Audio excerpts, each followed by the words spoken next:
Hi, welcome to the channel again. Today we're going to discuss the semi-finals of Euro 2024. But before we do that, please remember to subscribe to the channel and like this video. Now the first game we're going to discuss today is the France v Spain game.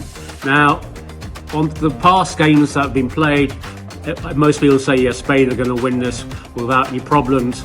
They've been playing 10 times better. They've been playing some beautiful football, some very enigmatic football, whereas France have been very much plodding along, a bit like England, with so much talent in their squad, but not really moving the ball around very well.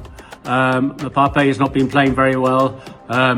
Dembele's not been playing very well. There hasn't been a good flow of football from their team. But when you have players like, obviously, Rodri, Subomundi, Nico Williams, and of course the young talent Lamine Yamal in your team, you're always going to think that Spain are going to be able to outplay the French. But what we don't take into consideration is that the French have a very, very strong defence, a bit like England, when they had got people like Kanate and of course that very young talent Saliba in there. So I think, bearing all this in mind, it's going to be a very, very close game. I think I even wouldn't be surprised if it went to extra time and in the end on penalties. I myself predict maybe a 2-1 win to Spain in extra time, or it will go to penalties. And if it goes to penalties, I think then the French will do it. If not, I think Spain are going to win that 2-1 in extra time. Now let's go into the other match, which is obviously England v Netherlands. Again, both teams have not been playing very convincingly. Both teams have been plodding along. Netherlands have picked it up in the last game or so. They've really started to put things together. Gakpo looks like he's going to maybe get the golden boot if he carries on for Euro 2024. But players like Kane and Bellingham need to step it up. They've had some very good moments, but it's not continuous. It's just the odd moment they play very well. Whereas other youngsters like Mainu, who every time he plays is very good, very convincing, very forward thinking. Same with Palmer. He also plays and attacks the other opposition's defence very quickly. We really do need someone like Mainu and Palmer on the same time. And maybe we should drop Kane, because he has not been playing to his usual form. Yes, he's got a couple of goals, but he's just seems so slow and ineffective at the moment. Whereas Palmer, as soon as he comes on, always looks like he's going to do something and make a difference.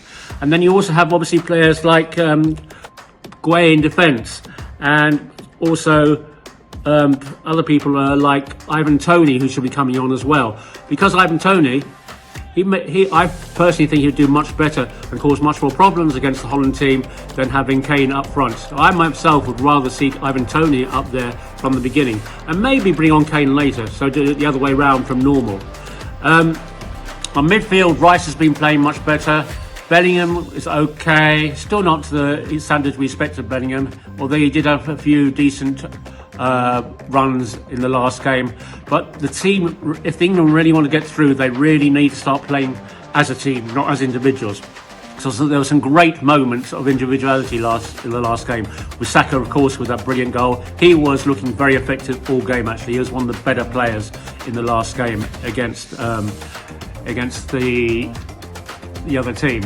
So what we need is more direct, incisive, attacking football from the English team if we're going to beat Holland, because I think Holland are going to really raise their game themselves, and people like Depay and Gakpo are going to come charging at our defence at every opportunity. I predict this game will probably be, if England play well, 2-1 to England. If not, it'll be 1-1 in extra time and may even go to penalties. However, I do want England to win, so let's stick with the 2-1 verdict. Anyway, please let me know your comments below. If you want to buy any products like t-shirts, baseball caps, please look at the listing below, footyfanatics.shop.com, and have a look what's available. We'll speak to you soon. Goodbye.